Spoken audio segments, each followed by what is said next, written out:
Welcome to Shift, a college admissions ACT, SAT, and CLT podcast for a changing world. I'm Tyler, the founder of Achievable, and we have affordable ACT and CLT courses that include everything you need to ace your exam. A full textbook, tons of review questions backed by our memory enhancing algorithm, videos on key topics, built in study planner, and full length practice exams. You can get a free trial at achievable.me and use the code podcast to save 10%. Now, let's get started. Today we've got Paul Glastris, and Paul, I'd love if you could introduce yourself.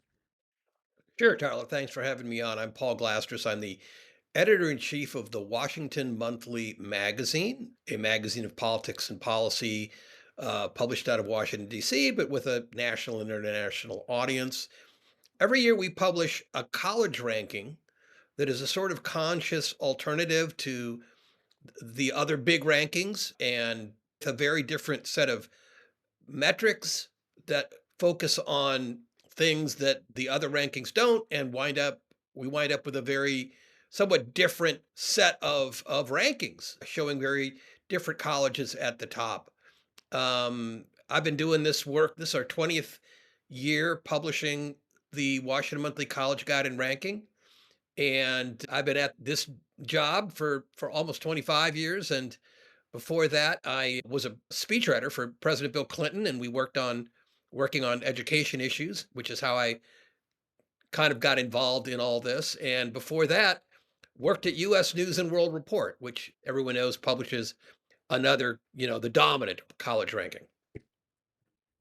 Yeah. And I mean, you know, we're not necessarily trying to sit here and make this about how bad US News and World Report is, but there are some concerns about kind of how they approach the ranking process and what their rankings kind of reward, right? I mean, I think that certainly there's a lot of reasons why families should look outside of just the US News and World Report in terms of like how they're making their college lists or even making their college decisions. And so, yeah, I'd love to start there. What is the issue with the popular college rankings reports right now? And the kind of what are the things that the like knock on effects from those issues, basically? Good question. I appreciate it. I'm going to begin by saying my good friend Jim Fallows, the journalist who, for a while, was the editor of U.S. News and World Report and kind of first raised questions about their methodology. His argument, and I think it's a good one, is people should use all the different rankings that are out there. More rankings are better. Each ranking measures a little differently, and you'll learn things. So there's no harm in looking at more than one. In fact, a lot of good that comes from that. And I really believe that. Mhm. That said, you are right. There have been many issues raised over the years about the way U.S. News goes about um, putting together their rankings. And maybe the best way that I know to describe how they do what they do, and this is a little bit of a generalization, they essentially reward colleges for three things. Number one, exclusivity. How Mhm. few people they let in, right? The more selected Mhm. by their lights, the better the college. Now, what that leads to is a set of colleges that most people can't get into because, you know, not everybody gets SATs in the top 1%, which is what you need to get into the most exclusive schools. Mhm. And what that also does is select for wealth because the Mhm. students who do best on the SATs, though plenty of poor students do very, very well, wealthy students disproportionately do well. And that's because they tend to get the best preparation from the most well-endowed high schools with the most college-educated families, and they take SAT prep courses like the kind, your company provides, and so that gets to the second way that US News rewards colleges is by wealth. How much money literally, how much money does a college spend per student? And that, you know, you can spend a lot of money per student if you're letting in disproportionately wealthy students, right?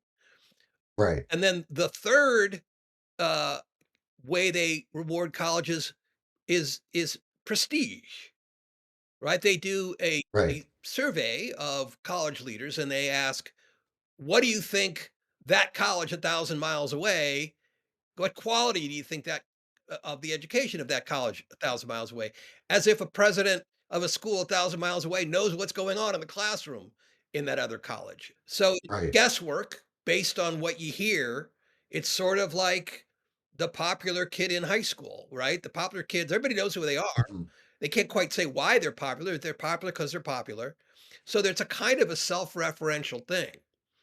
Mhm. And you know, as a matter of kind of good for the countryness, um, we have real questions about it, and a lot of people have raised questions about it because, what US News and there's a dozen others out there, I'm not picking just on US News, they basically, with their rankings, define what excellence is in higher education.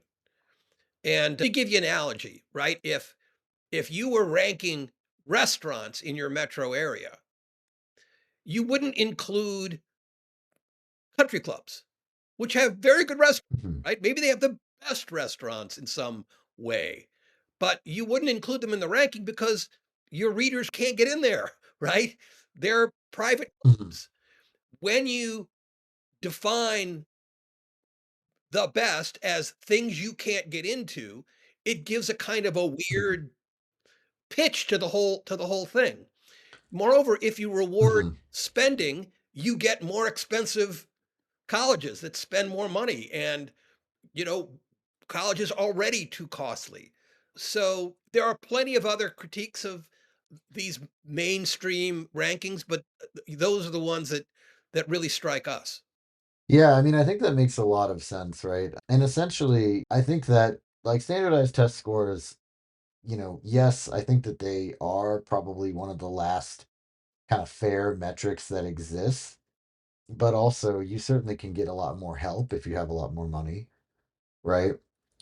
Being in a better school that sends more people to these kind of institutions is very often related to your wealth and not your aptitude necessarily. I recently lived in the San Francisco Bay Area and had friends who were teachers there and in different parts of it, and it's pretty clear like, which schools are the ones that are sending a bunch of kids to Stanford and which ones are not.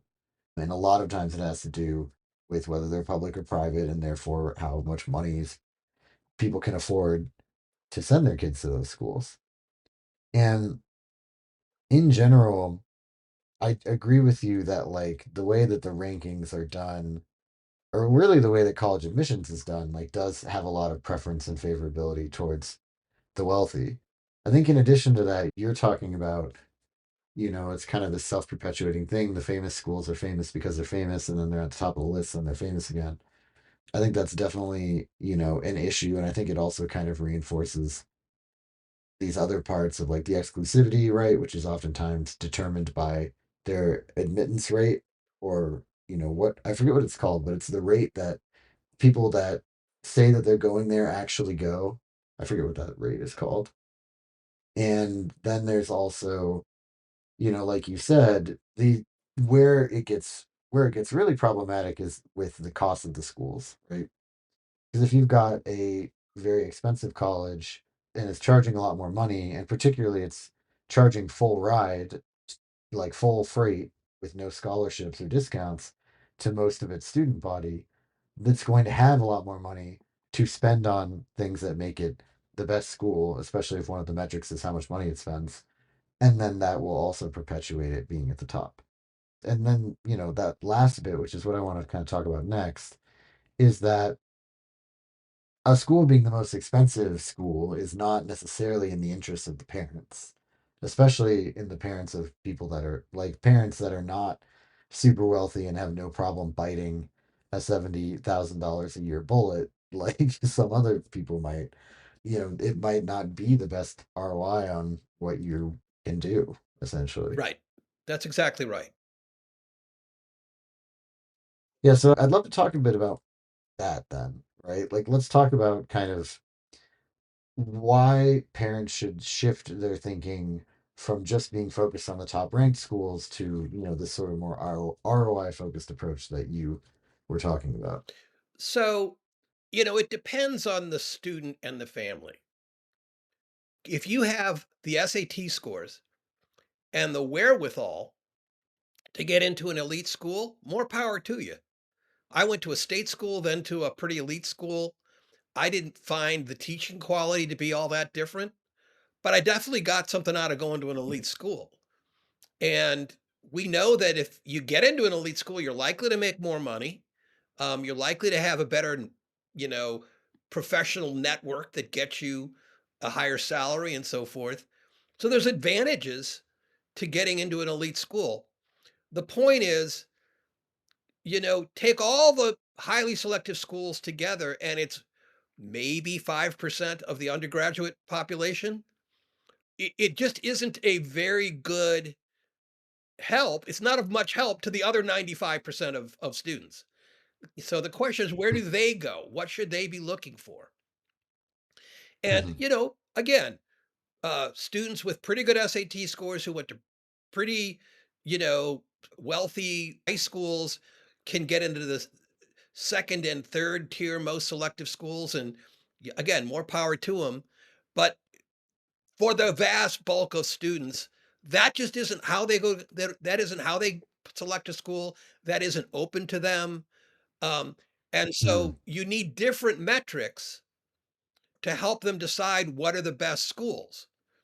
And so you Right. and so the metrics that I think make most sense are metrics that say, based on your demographics, which schools are likely to provide you an education that doesn't cost too much, doesn't load you up with too much debt, and that Mhm. provides a degree that means something in the market. That is, it provides a middle Mhm. class or better salary. For a lot of young people, you know, as much as they want a good education to get a great job, they're also looking to follow their passion. They're also looking to find out about themselves and figure out what kind of work really means something to them and to maybe give something back to their country and community. And so, I Mhm. believe that those kinds of things are worth looking at too. That's a form of ROI. And there are more and more rankings that factor ROI in. And I think that's been a very Mhm. positive trend over the years. Yeah, so when you're talking about ROI, I mean, certainly lower cost makes it a lot easier for you to have a good return. But like, what are the metrics that you're using to kind of get a sense for ROI? Like, is it like gainful employment numbers or something else? Or like a Well, at mix the of things? Washington Monthly, what we do is we use the federal database called IPEDS and supplement that. It's almost like all of our data is publicly available. You might have to dig for it, but we don't have a proprietary database or survey. And what we're looking at is the information that colleges are providing to the federal government mm, on the demographic backgrounds of their students, primarily their economic backgrounds, um, and their graduation rates, their net costs as they relate to particular income categories. So, what we do is we measure the ROI of a college based on what they're offering the median income family. It's about family of Mhm. two with two kids making $80,000 or so.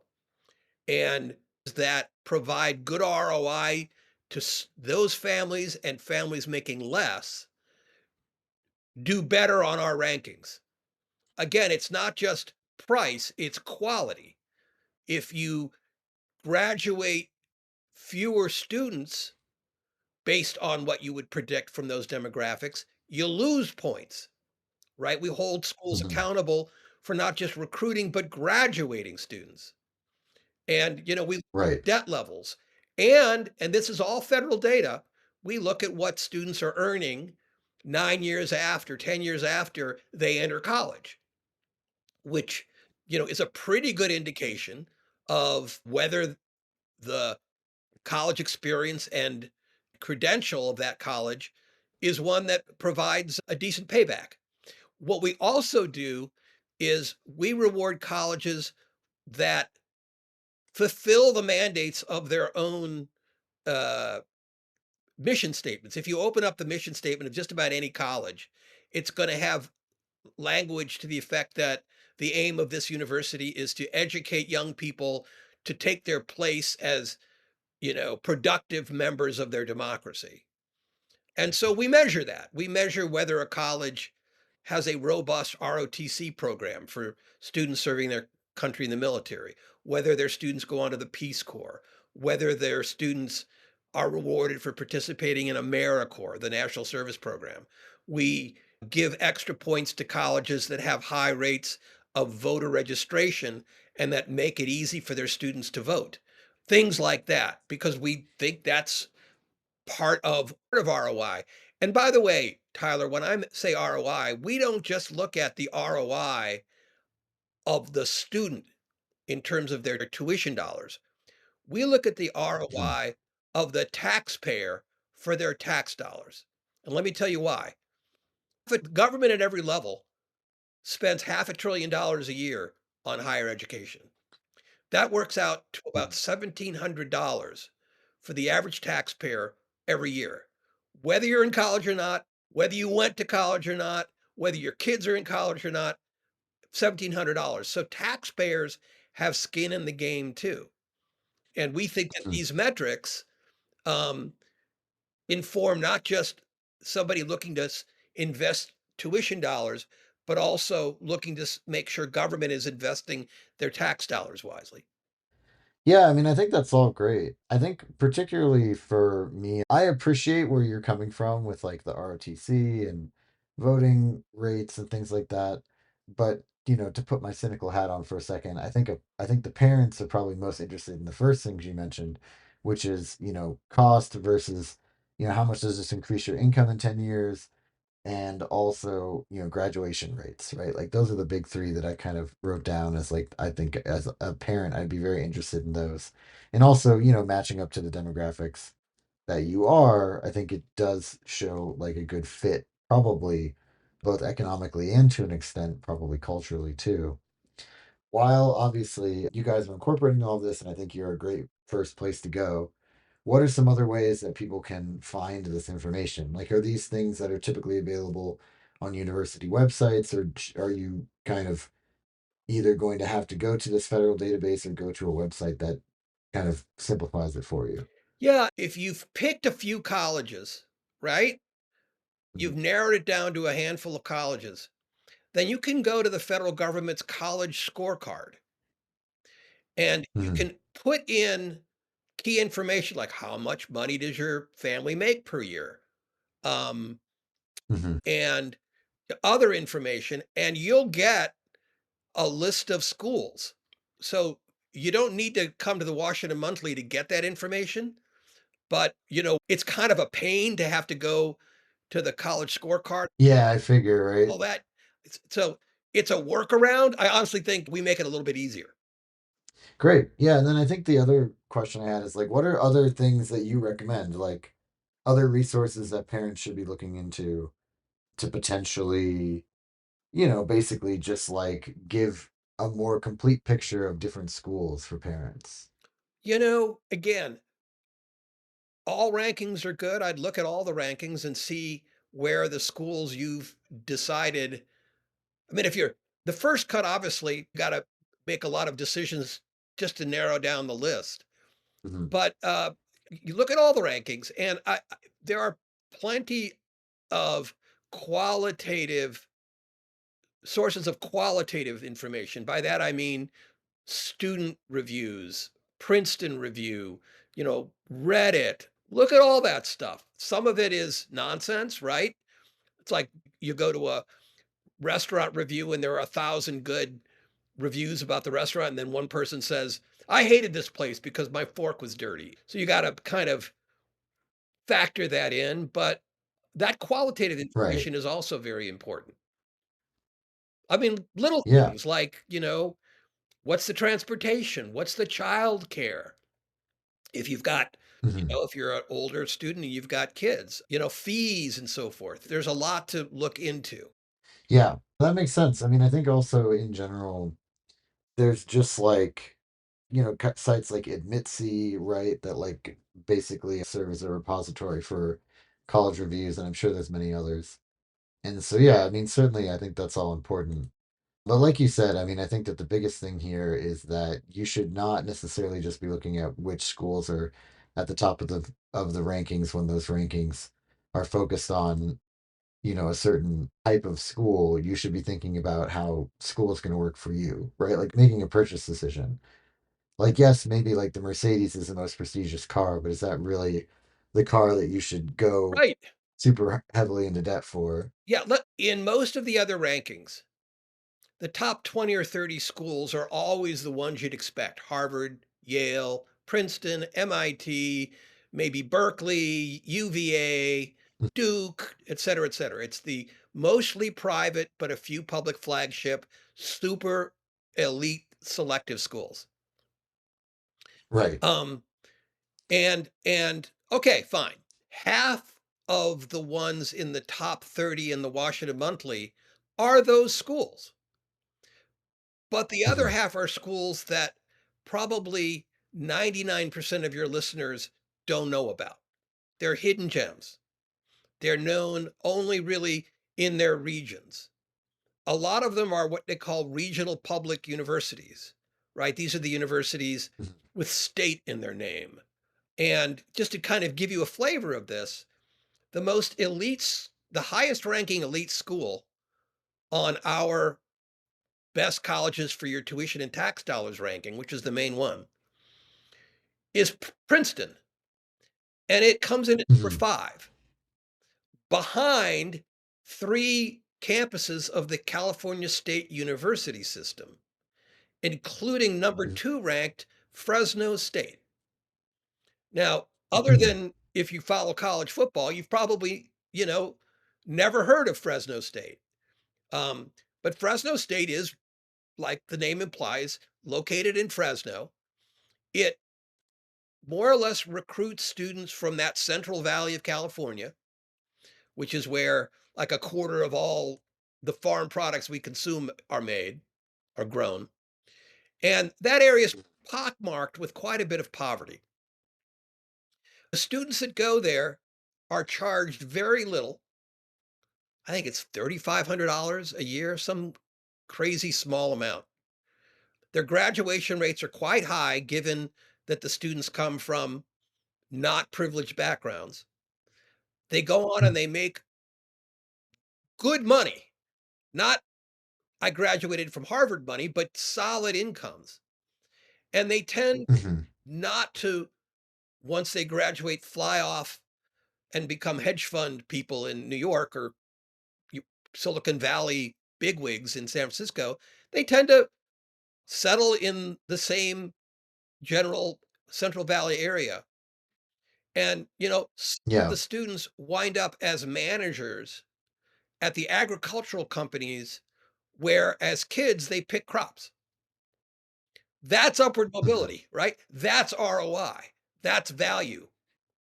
And the number one school in our ranking, again, is a school I'm going to guess most of your listeners don't know about. And it's Berea College in Berea, Kentucky. Super interesting school. I appreciate the example. I think Fresno State's a good example. I guess for me, my then kind of question coming from that, it makes a ton of sense that the way you've structured your rankings rewards schools that are more local, that sort of reinvest their graduates back into the local community. But Oh, I'm yeah. also curious if you are outside of these local communities, what's the best way for you to figure out what that school is for your area, right? It's hard, I think, because there's so much marketing to identify like what are the schools that can truly help middle and working class students succeed and like level up in their area and their region. Oftentimes you're probably limited, to a small handful of schools in your general vicinity. Let's call it a I can still live at home car length away. Yep. Which is So how where do you, most students go, right? 60, 70, 80% yeah, of students stay within 100, 200 miles. They go to college within 100, 200 miles of where they grew up. right, exactly. So how would you recommend people discern among those schools that are close to them? Because I'm assuming that maybe not every college is covered by your rankings, or maybe it is, but just like, how would you discern which of those is going to be most helpful for your upward mobility?